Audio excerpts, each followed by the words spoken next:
Hello, and welcome to the Community IT Innovators Technology Topics Podcast, where we discuss nonprofit technology, cybersecurity, tech project implementation, strategic planning, and nonprofit IT careers. Find us at communityit.com.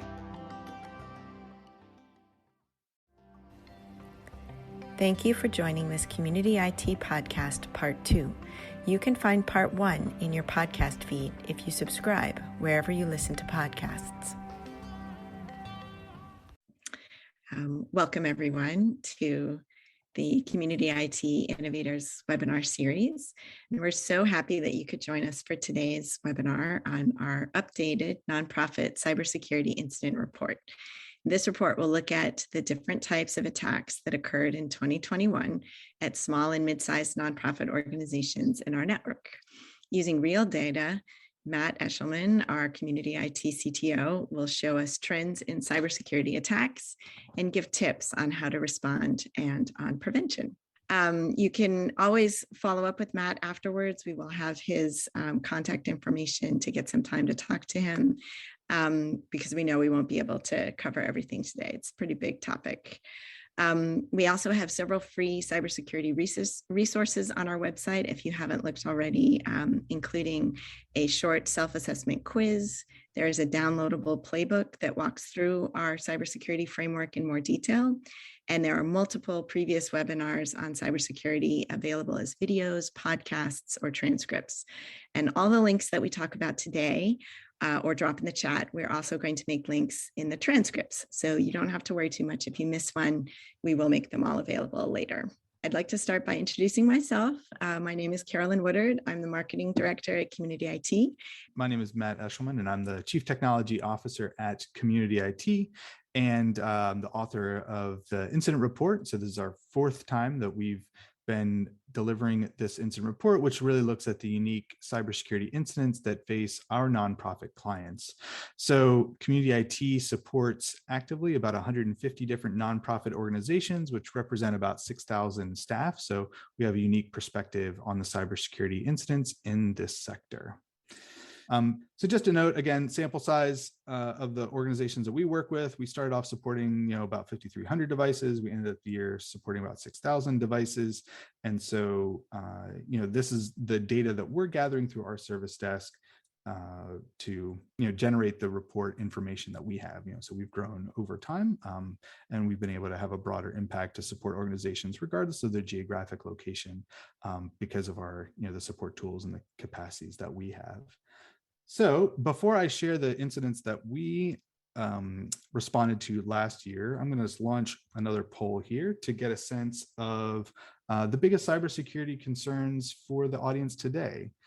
There's a lot of bad things that can happen, and I'm curious to get a sense of what's the biggest concern. Is it this advanced persistent threat actor that's kind of maintaining persistence on your network, compromise of your account? Maybe they're accessing information in your organization. That ransomware threat certainly makes a lot of big splash on the news. We've got wire fraud and financial loss. Matt, you're asking about the things that people are worried about, not necessarily what's already happened to them. Yeah. Yes, exactly. Although that might make it something that they're still worried about. Yeah. Yes, exactly. I mean, what's the biggest concern? I mean, I think it sometimes gets phrased as, what keeps you up at night. I don't think any of these things hopefully are not keeping you up at night. But again, I think what you're concerned about, and then what you want to be able to kind of align your organization's protection against. So again, looks like we've got, responses pretty broad across the, across the spectrum here. So I'll go ahead and end the poll and share the results. And I think seeing account compromise being the highest area of concern, I think that makes a lot of sense because, I think it certainly represents somebody's kind of accessing something that isn't theirs, and it feels really personal. And I think does carry a pretty huge risk to the organization in terms of which data could be potentially exposed or how that compromised account could then be used to kind of pivot and target other organizations. And just for the people who are listening on the podcast or maybe can't see as well, some of the other responses were advanced persistent threat, ransomware, compromised account, wire fraud or financial loss, data exfiltration, insider staff threats, which probably be like embezzlement or that sort of thing. And then I'm a little bit surprised that all of the above is as low as it is with only 22%, because I think that would be what I would think. Yes, I think there's lots to be concerned about. So for us, and the incidents that we categorized and responded to as part of our service desk, the biggest number of threats was related to spam, followed by spear phishing or business email compromise, right? So where the identity of the sender is obfuscated, they're trying to get you to click on a link or take some other action.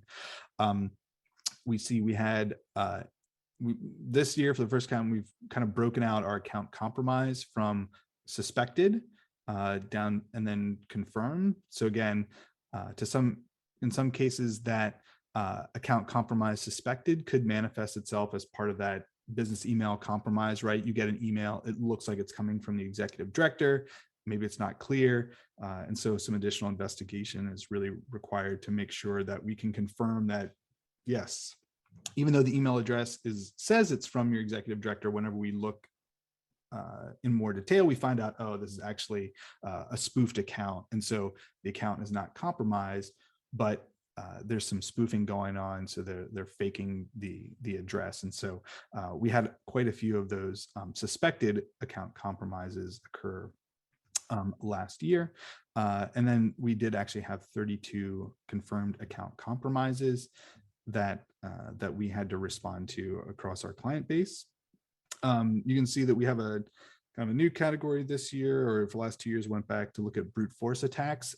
This is something that we're able to more accurately report on for those organizations that still have servers on premise. And so again, if you're an organization that has, what's called a remote desktop server, if there's an open port on the internet, so RDP, it is almost guaranteed that you're getting brute force attacks. And so the bad guys just are cycling through all of those passwords to try to find an account that they can log into and then kind of take actions from there. So again, we've got a range of attacks. And as I mentioned, this is the 4th year that we've been doing this. And so we can see that the first year of data that we reported on was actually in 2018. We categorized 233 incidents.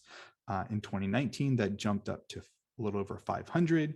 In 2020, we had 690 incidents, and in 2021, we had 696 incidents. So, so maybe a flattening out, and we'll see some of that data over time. And so here we can see a little bit of the trends of the various accounts or security incidents over time. I will just note that we have 2 different scales. So on the right-hand side, our scale is goes from 0 up to 70 incidents. And so that's, where we classify issues like that brute force attack. We had 32 in 2020, and then another 32 in 2021. The brute force attacks, were, 40 couple in 2020, and that spiked up to 64 in 2021. And then the spam has kind of gone up and stayed consistent.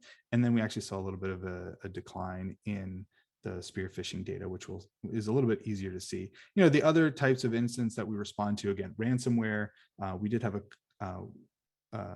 2 issues of ransomware that we responded to last year after not having any for a couple of years. And then malware and kind of virus activity overall tends to be very low for the organizations that we manage. I think because of the proactive security controls that we have in place, the proactive patching, the antivirus, the web filtering, I think that all contributes to a relatively low, incidence of virus activity on the computers that we are managing.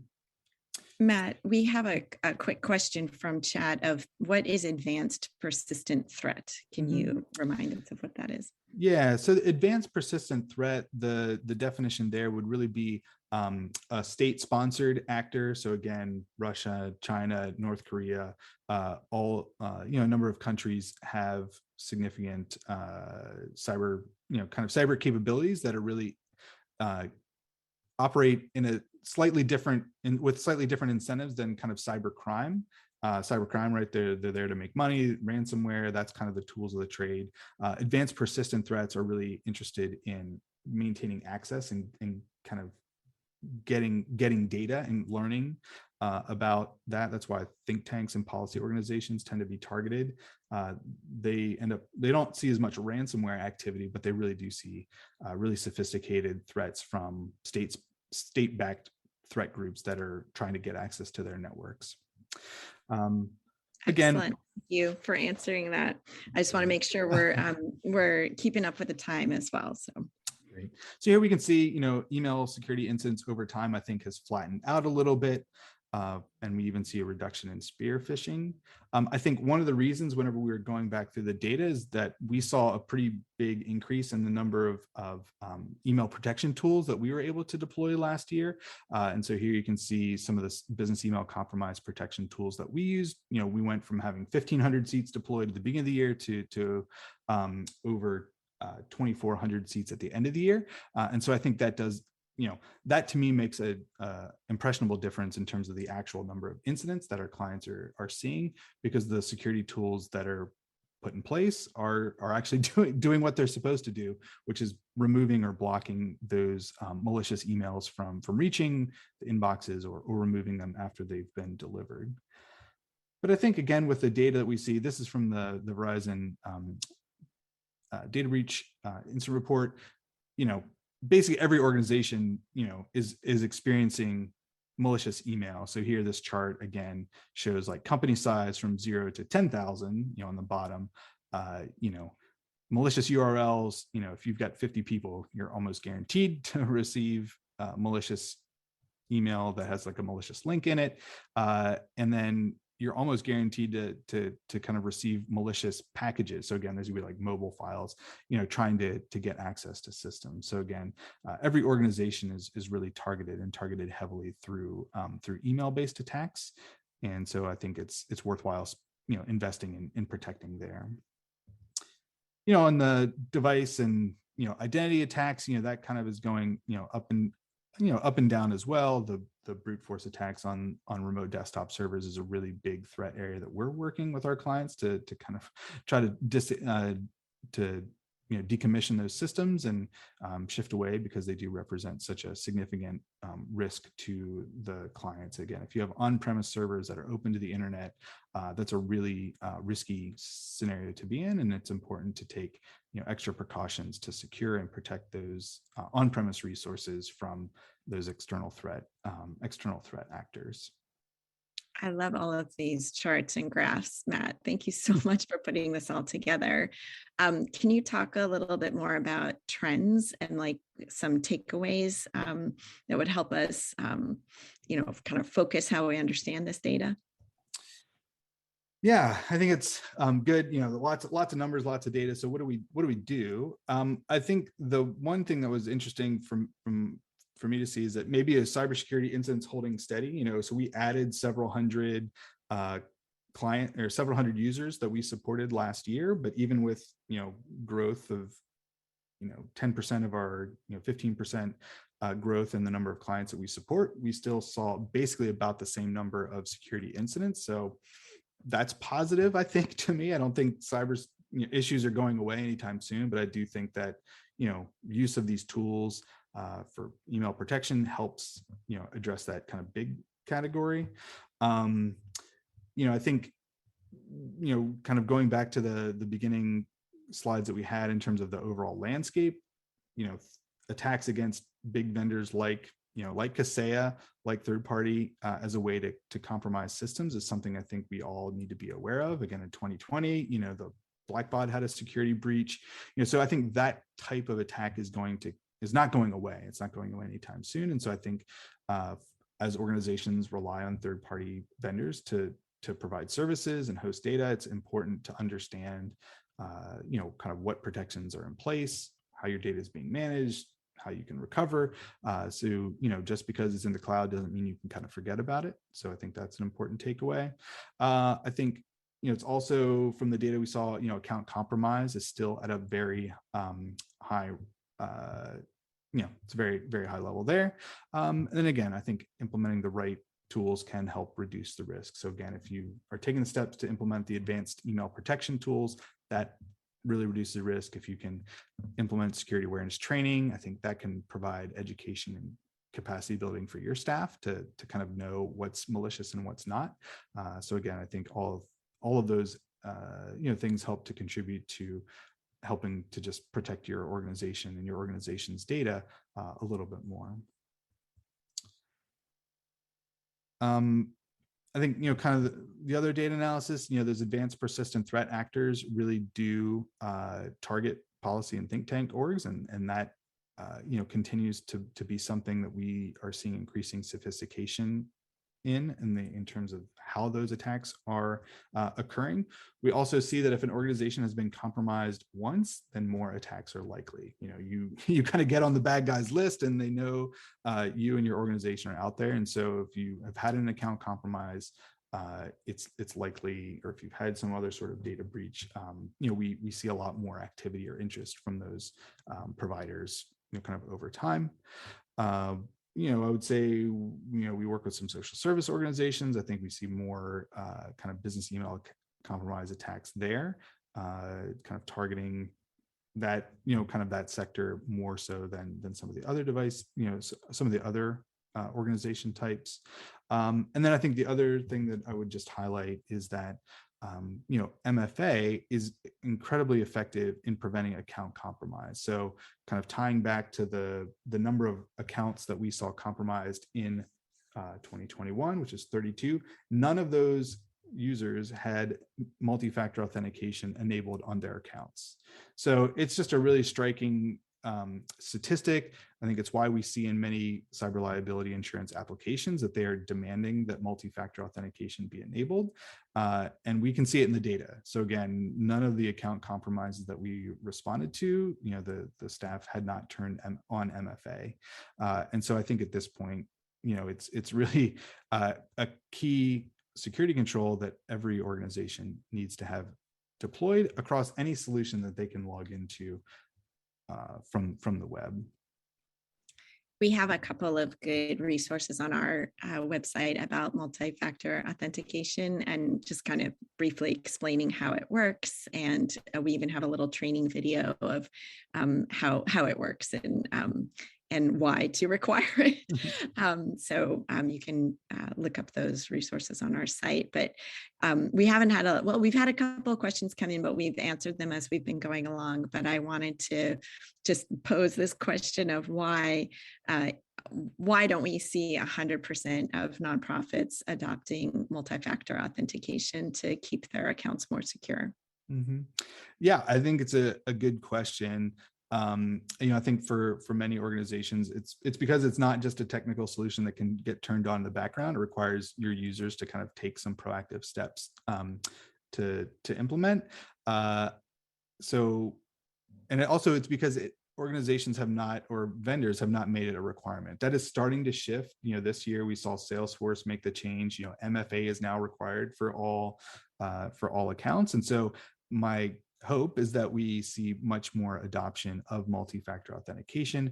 It's becoming a lot easier to implement. I think staff, are becoming more familiar with it, as it is required in many other areas of our life. If you have a bank or credit card, like they are all implementing kind of two-step or multi-factor authentication that combines something that which is your password, along with something that you have, which is often, in the best of cases, a security token on your phone or a physical token. It can also be a text message or a secondary email authentication. So again, that's, my goal is that everybody gets that implemented here this year.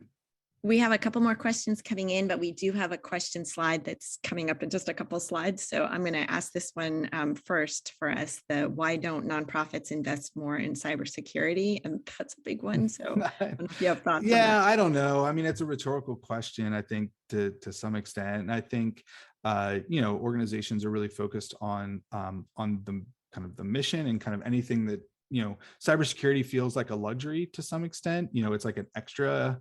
And so until it's really required or mandated, organizations, have other priorities. And so I think that's often why, that extra expense of, turning on multi-factor or having a formal security awareness training program, or, moving from regular antivirus to kind of a higher end, endpoint EDR endpoint detection tool. It's just extra cost, and we're really, organizations are kind of focused on minimizing that overhead. So I think that that's a big opportunity for, for funders and foundations to kind of come in and, we know the stuff is important, we know it's critical, we know it's effective, and so to kind of help reduce that cost, I think is really important. So, we don't want to just kind of focus on all the bad things that we've seen and all the things, that could go wrong, but we really want to focus on, hey, here's some specific steps that you can take at your organization to improve. And so while we have a whole cybersecurity playbook that you can download, and I would encourage you to use as a reference, I would say, let's make sure you start with an IT acceptable use policy to kind of protect against those misguided and misaligned IT initiatives. It can help set the groundwork for making good technology decisions later on. I think implementing a security awareness training program is a really great way and a really great return on investment.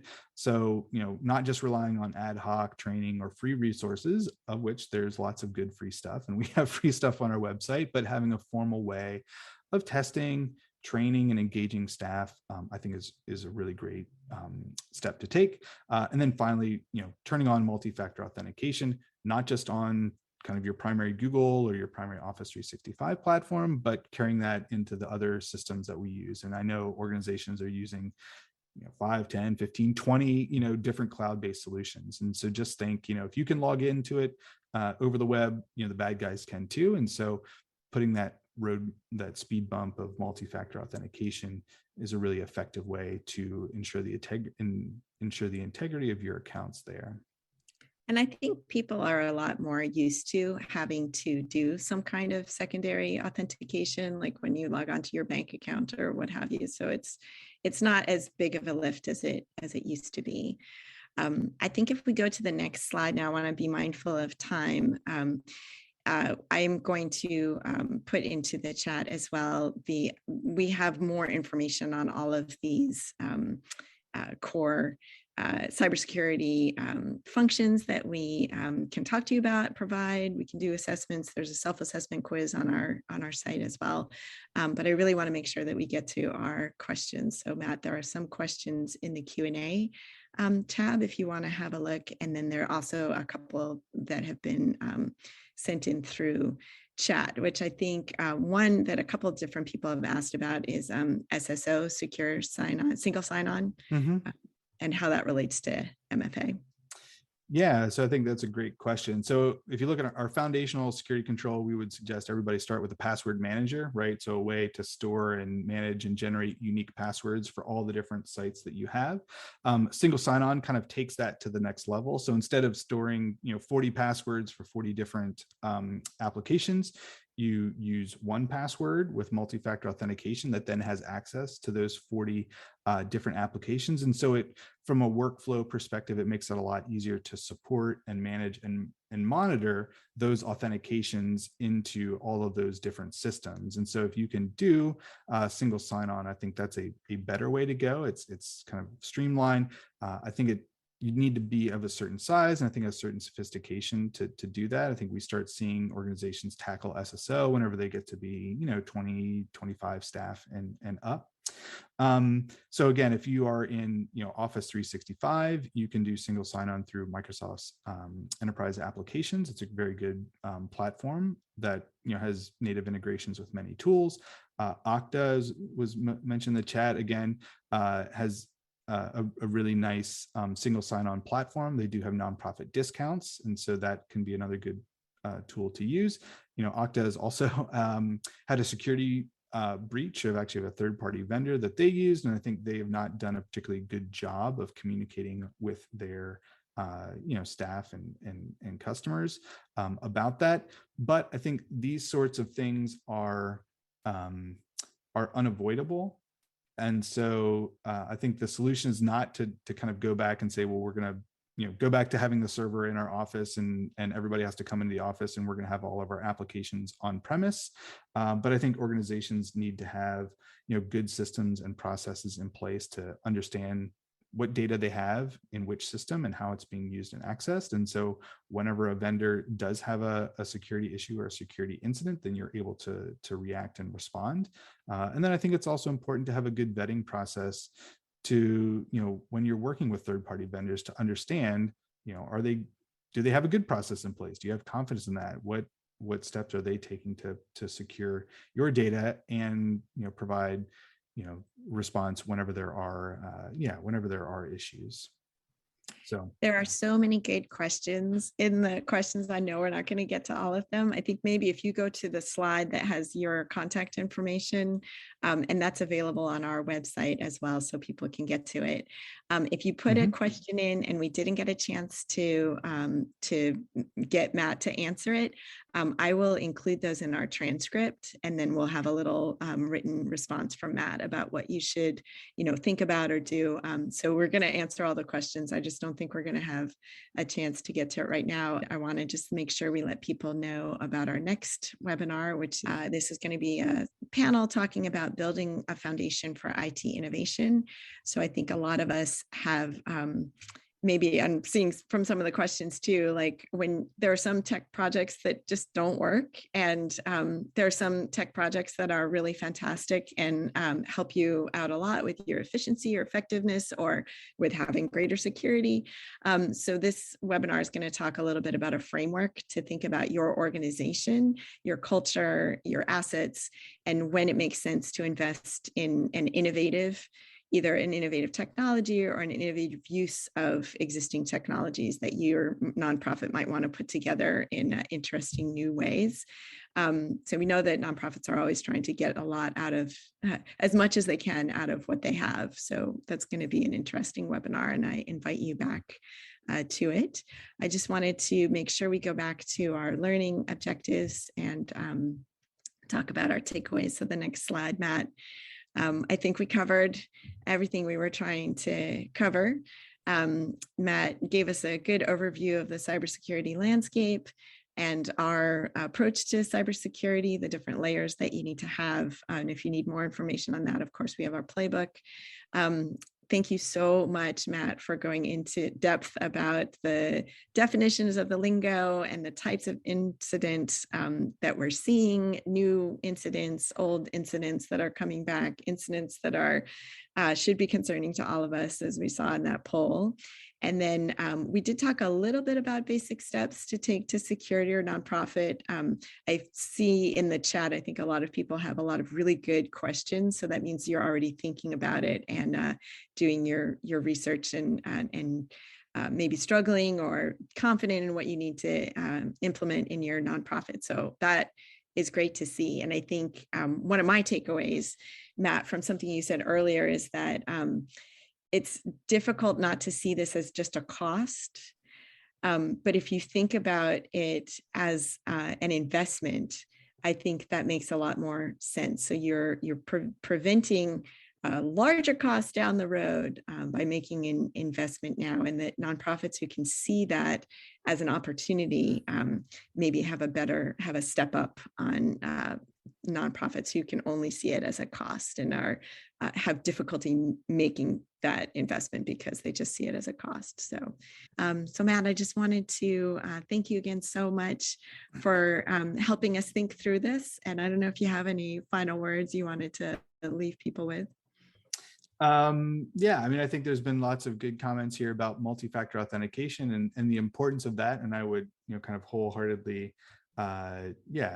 advocate for organizations to take that proactive step. there's lots of, edge cases and all kinds of other, permutations that you can kind of talk about. But I think what we see is that, the most likely scenario is that, there's going to be some email-based attack or some brute force attack. And so being able to, block those malicious emails or equipping your staff to identify them and then protecting your accounts with multi-factor authentication is going to go a long way to protecting the integrity of your organization's accounts and data. Yeah, I think I got that from you too, is you can't just do it with tools. You have to have your people on the front lines, being careful and helping each other to be careful. So thank you again so much. This was a great presentation. And so thanks again. Thank you for joining this Community IT Podcast Part 2. You can find Part 1 in your podcast feed if you subscribe wherever you listen to podcasts. Community IT does these free webinars and podcasts for our community, and we love sharing our knowledge and experience. If you have more questions or are having trouble with your IT at your nonprofit, please get in touch with us on our website, www.communityit.com, so we can start a conversation or schedule an assessment.